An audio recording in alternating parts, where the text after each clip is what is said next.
जो धीर पुरुष अनेक प्रकार के विचारों से थककर शांति को उपलब्ध होता है, वह न कल्पना करता है, न जानता है, न सुनता है, न ही देखता है। अष्टावक्र गीता 18वां प्रकरण सूत्र 27। अज्ञानी संसार के भोगों को भोगता है।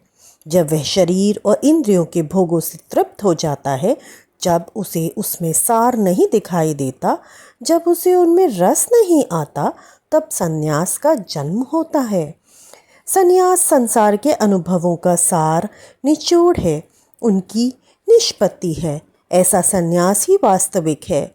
संसार के अनुभवों को प्राप्त किए बिना जो संन्यास लेता है, वह थोपा हुआ है, कच्चा है, कभी डगमगा सकता है। संन्यास लिया नहीं जाता, होता है। ये कार्य नहीं है, अनुभूति है। उत्कृष्ट जीवन की ओर बढ़ा हुआ एक कदम है। ऐसा सन्यासी ही आत्मज्ञान का अधिकारी है एवं वही शांति को प्राप्त होता है।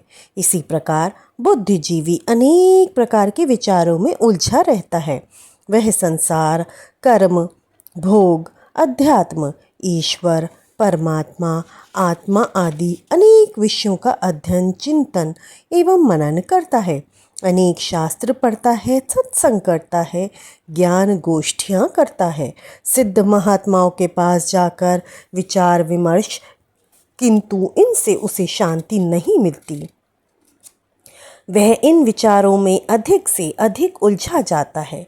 उनसे उसे सत्य प्राप्त नहीं होता, क्योंकि सत्य एक ही है, सत्य अनेक है।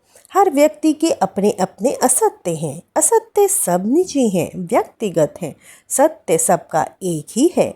यह किसी की बपौती नहीं है, न इसका कोई दावेदार है। इसलिए सत्य के संप्रदाय नहीं बनते। सभी संप्रदाय असत्य के ही हैं।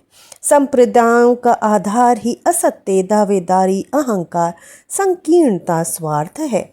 जहाँ संप्रदाय है, वहाँ सत्य नहीं है। संप्रदायों में सत्य नहीं होता, जहाँ सत्य है वहाँ संप्रदाय नहीं होते। इसलिए अष्टावक्र का संप्रदाय नहीं बन सका। सत्य 24 कैरेट का स्वर्ण है, जो संप्रदायों में ये स्वर्ण 18 कोटि कैरेट ही रह जाता है। आजकल के संप्रदाय तो 14 कैरेट वाले ही हैं। इतनी मिलावट हो गई है। सत्य में हिंदू, मुस्लिम, ईसाई, सिख, स्त्री, पुरुष, वेद, कुरान, धम्मपद, गीता का भेद होता ही नहीं। भेद मात्र असत्य है, अभेद ही सत्य है। सभी विचारक चिंता के संपूर्ण रहस्य को विचारों से समझना चाहते हैं, किंतु इनसे इसे ज्ञान उपलब्ध नहीं होता एवं आत्मज्ञान के बिना शांति नहीं मिलती। इसलिए अष्टावक्र कहते हैं, जो इन विचारों से थककर जो शांति को उपलब्ध होता है, वही विचारों से मुक्त हो सकता है एवं उसी को आत्मज्ञान का फल मिलता है। वह मूढ़ को भी उपलब्ध नहीं होता जिसने कभी कोई विचार नहीं किया।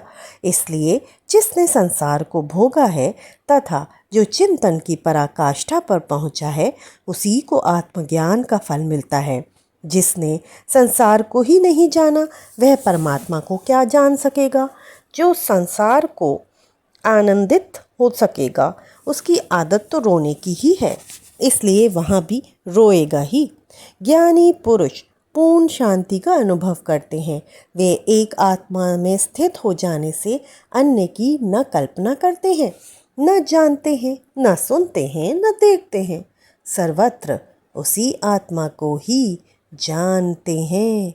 इति श्री सूत्र 27। कल फिर मिलते हैं एक नए सूत्र के साथ। तब तक के लिए राम राम।